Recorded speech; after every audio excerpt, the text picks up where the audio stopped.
Somewhere in a quiet lab, a machine makes a move no human has ever played.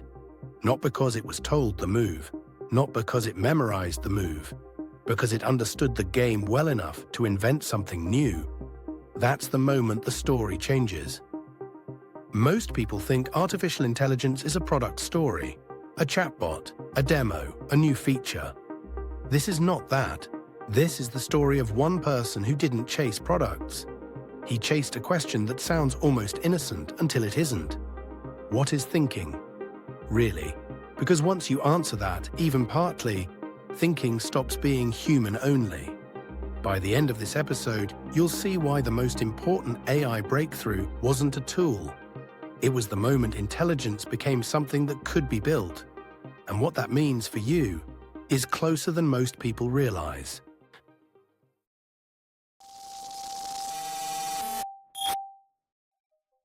Demis Hassabis didn't look at games the way most kids look at games. Most people see entertainment. He saw a compressed universe, rules, constraints, strategy, consequence. A place where thinking can be measured and improved, and tested without mercy. That matters because games do something life rarely does. They reveal the shape of intelligence. You can watch a mind under pressure.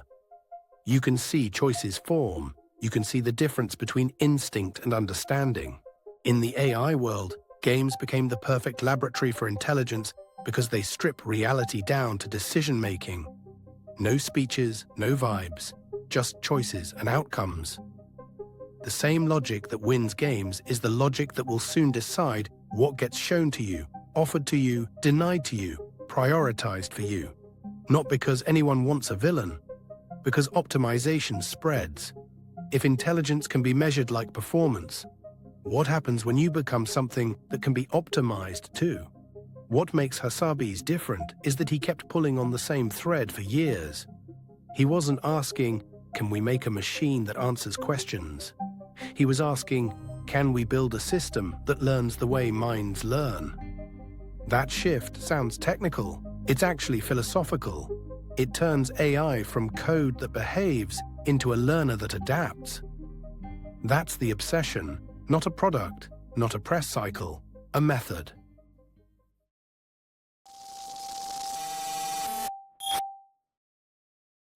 The old way of building software is simple. You tell it what to do.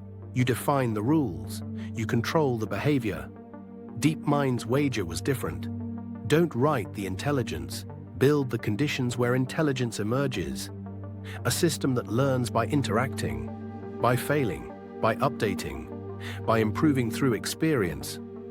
That is why this story isn't really about one famous match. The match was a symbol. The real breakthrough was that a machine could become strong not by being filled with human knowledge, but by learning the structure of a world. This is the moment AI stops being a mirror. It becomes a rival form of cognition. Reinforcement learning, learning through trial, error, and reward, became one of the key engines for this shift. Not because it feels anything, because it can chase outcomes with relentless patience. A mind that can learn from feedback doesn't stay inside games. It moves into everything that has rewards and penalties.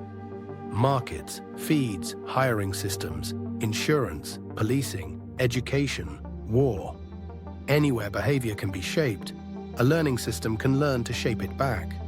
When a system learns by being rewarded, who decides what counts as a reward? This is where the story gets uncomfortable in a very specific way.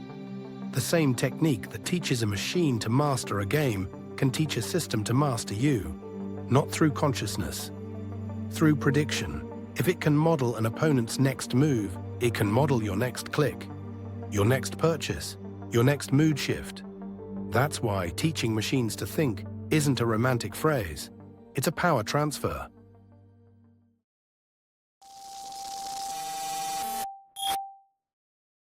Success has a shadow.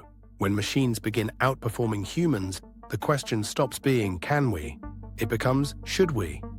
Not because people hate progress, because progress becomes authority. A system that reliably wins gets trusted. A system that consistently predicts gets obeyed. A system that saves money gets deployed. That's how control moves without anyone voting for it. You stop being evaluated by humans who can explain their reasoning. You start being evaluated by models that can't fully explain their reasoning, but produce results that organizations find irresistible. The moment the output is good enough, the inner logic becomes irrelevant to decision makers. That's the quiet trap. This is where the moral needle swings. The same system can be used to heal or to harden society. A tool that detects disease patterns can also detect risk patterns. A model that optimizes protein structures can also optimize persuasion. Capability is neutral, deployment is not. Once a lab proves it can build systems that outperform humans in narrow, high-value domains, the incentive becomes obvious. Scale it, deploy it, integrate it. Depend on it. At that point, even cautious people get pulled into the same current, because the system doesn't need to be conscious to become unavoidable. It only needs to be useful. This is the part most people miss when they watch the highlight reels. The highlight isn't the scary thing. The scary thing is the normalization.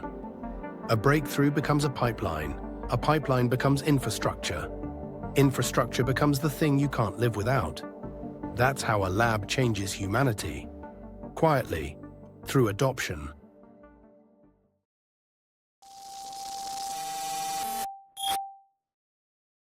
This story isn't about chess. It isn't even about Go. Those were training grounds, proofs of concept for a deeper ambition, understanding intelligence, generalizing learning, building systems that can reason across domains. That ambition has a gravity to it. Here's the lived reality question you should actually care about. When intelligence becomes something you can manufacture, who gets to own the factories? Because in the world that's forming, intelligence is not just knowledge. It's leverage. Leverage over markets, over security, over scientific advantage, over narratives, over what becomes normal. A person like Hassabis can be a visionary without being a villain. That's what makes this story real. The danger isn't evil genius. The danger is that intelligence scales faster than accountability. Even if the goal is noble, the side effects arrive anyway. Systems built to learn will learn what works. They will learn how to persuade, how to optimize, how to win. None of that requires malice, only incentives. The most powerful intelligence in history might not arrive as a person. It might arrive as a policy default. That's the future being built beneath the headlines. Not a single dramatic day where humanity hands over the keys. 1,000 small decisions where the machine's answer becomes the easiest answer. I used to think the big question was whether AI could think like us. Now I think the real question is simpler and harder to sit with. What happens to your life when the best thinking in the room isn't human? Not because it's wiser, because it's faster, because it's cheaper, because it's always available. That's the moment the world changes without asking your permission. If this made you think differently about what AI progress really means, hit the like button.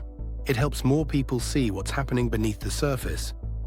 Subscribe to become part of the Unlocked and join us for weekly deep dives into the breakthroughs reshaping what it means to be human. If someone you know still thinks the AI revolution is just chatbots and headlines, share this episode with them. They might not realize the real shift started years earlier, with one person trying to solve thinking itself.